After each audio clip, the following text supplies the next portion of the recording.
Hello दोस्तों, आप सभी का स्वागत है आपके अपने channel join with your success. दोस्तों, आज हम लोग पढ़ने वाले हैं राधा कृष्णन आयोग, विश्वविद्यालय शिक्षा आयोग, राधा कृष्णन आयोग।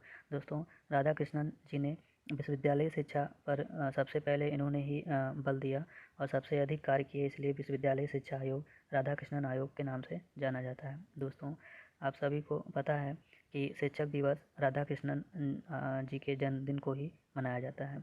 तो दोस्तों, इनका जन्म 5 सितंबर 1888 में तिरुवंतनी मतलब तमिलनाडु में हुआ था। दोस्तों, इन्होंने शिक्षा जगत में बहुत कार्य किए, बहुत अधिक कार्य किए, उत्तम कार्य किए।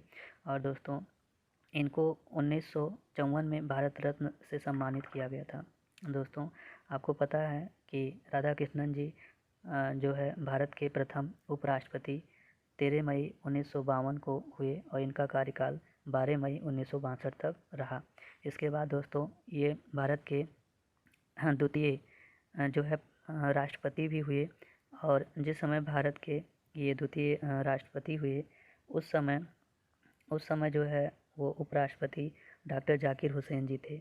और जिस समय ये भारत के प्रथम उपराष्ट्रपति थे, उस समय भारत के राष्ट्रपति जो है वो आपके डॉक्टर राजेंद्र प्रसाद जी थे। हाँ दोस्तों, राधा कृष्णन जी ने जो है विश्वविद्यालय शिक्षा को व्यावसायिक शिक्षा के रूप पर ज़्यादा बल दिए। दोस्तों, इन्होंने कहा कि विश्वविद्यालय शिक्षा में व्यावसायिक शिक्षा होना चाहिए। और इस चीज़ पर इन्होंने दोस्तों बताया कि विश्वविद्यालय शिक्षा में जैसे कृषि, कानून, वाणिज्य, शिक्षक प्रशिक्षण भी होना चाहिए। ये इन्होंने विश्वविद्यालय शिक्षा के स्तर पर बताया। और चिकित्सा शिक्षा भी होनी चाहिए और इंजीनियरिंग और तकनीकी शिक्षा भी होनी चाहिए। तो दोस्तों, इनका कहना था कि मतलब जैसे नीचे स्तर पे कई तरह की शिक्षाएं चलती हैं, कई विषय पढ़ाए जाते हैं और आगे चल कर के जो है विषय कम हो जाते हैं। तो इन्होंने कहा कि जो है कृषि है तो उसे हर एक स्तर पे होना चाहिए, उसे प्राथमिक पर भी, माध्यमिक और उच्च शिक्षा पर भी जो है वो कृषि होना चाहिए। और उसके बाद में कृषि के वर्तमान में जो कृषि कॉलेज हैं वो भी होने चाहिए और अधिक हों, और शिक्षक भी होने चाहिए ताकि जो है वो कृषि को बढ़ावा दिया जा सके।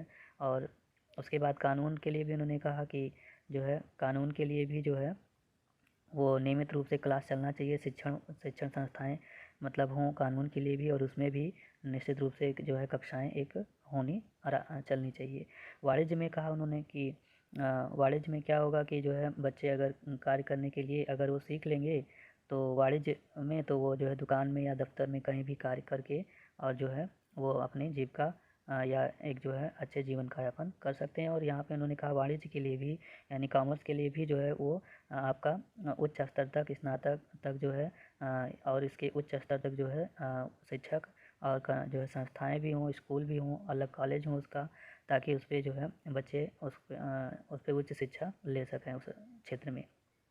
दोस्तों, उन्होंने शिक्षक प्रशिक्षण में कहा, उन्होंने कहा कि शिक्षक प्रशिक्षण मतलब आप कह सकते हैं बीएड, डीएलएड, इस तरह के जो है शिक्षा। तो उन्होंने कहा कि जो भी प्रशिक्षण मतलब ऐसा कॉलेज होना चाहिए कि जिसमें मतलब पहली बात कुछ ऐसा शिक्षक प्रशिक्षण वाले कॉलेज खोलने चाहिए जिसमें क्या हो कि पहले शिक्षक जो है अच्छे से अपना प्रशिक्षित हों, उसके बाद में तब वो क्या करें कि आगे जो है वो शिक्षा को दे पाएंगे। तो उन्होंने कहा कि और तो कॉलेज तो खोलेंगे लेकिन शिक्षक प्रशिक्षण के लिए भी कॉलेज खोले जाएँ। और उन्होंने कहा कि उसमें शिक्षक वहीं होंगे, शिक्षक प्रशिक्षण कॉलेज में जो है अधिकांश शिक्षक वहीं होने चाहिए जो स्कूलों में शिक्षण कार्य जो है अनुभव ले चुके हों। और रही बात आगे अगर डिग्री की, तो एमएड, अगर आप एमएड की डिग्री उनको तभी मिलेगा या एमएड डिग्री के लिए प्रवेश के लिए तभी उनको मतलब प्रवेश दिया जाएगा एमएड में, जब वो जो है कुछ दिन तक अध्यापन का कार्य कर चुके हों। और इस तरह से इन्होंने कहा कि जो है पूरे हाँ, आप कह सकते हैं कि शिक्षक प्रशिक्षण में जो सैद्धांतिक ज्ञान और जो है प्रायोगिक ज्ञान दोनों जो है ज़रूरी होना चाहिए। और प्रत्येक जो प्रशिक्षणकर्ता को 12 सप्ताह तक शिक्षण अभ्यास कार्य करना होगा। तो उन्होंने कहा साल भर में 12 सप्ताह जो है उनको शिक्षण जो है कार्य अभ्यास करना अनिवार्य होगा। तो इस तरह से उन्होंने कहा कि शिक्षक प्रशिक्षण भी होना चाहिए, तभी जो है वो आगे जो है लोगों को शिक्षित कर पाएंगे। उसके बाद चिकित्सा शिक्षा में उन्होंने कहा कि मतलब एक मेडिकल कॉलेज में 100 से अधिक छात्र को प्रवेश न दिया जाए और चिकित्सा में 3 वर्ष जो है डिग्री कोर्स हो, और बाद में 3 वर्ष डिग्री कोर्स होने के बाद में 10 से 12 महीना तक वो मतलब व्यवहारिक जो है कार्य कराया जाए उसे, और उसके बाद में तब डिग्री दिया जाए। और कहा गया कि प्रत्येक मेडिकल कॉलेज में जो है योग शिक्षक और जो है पर्याप्त मात्रा में जो है शिक्षण सामग्री होना चाहिए। और प्रत्येक मेडिकल कॉलेज में जो है कॉलेज के से लगा हुआ चिकित्सालय होना चाहिए।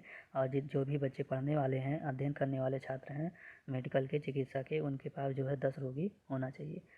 और इस तरह से इन्होंने जो है चिकित्सा शिक्षा पर भी बल दिया। और उसके बाद इंजीनियरिंग तथा तकनीकी शिक्षा, तो इन्होंने बाद में क्या किया कि उन्होंने तकनीकी और इंजीनियरिंग शिक्षा पर भी बल दिया।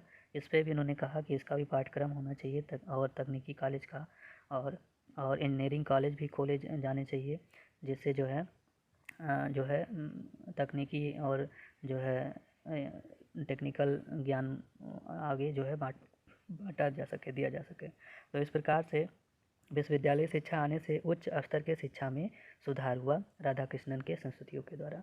तो इसलिए इसको विश्वविद्यालय शिक्षा को राधाकृष्णन आयोग के नाम से भी जाना जाता है। तो दोस्तों इसमें आपको क्या करना है कि आपको कुछ हेडिंग से ही तैयार रखना है। व्यावसायिक शिक्षा में जो है आप व्यावसायिक शिक्षा के ही ये जो है 6 अंग हैं, जिसमें 6 भाग बताए गए हैं।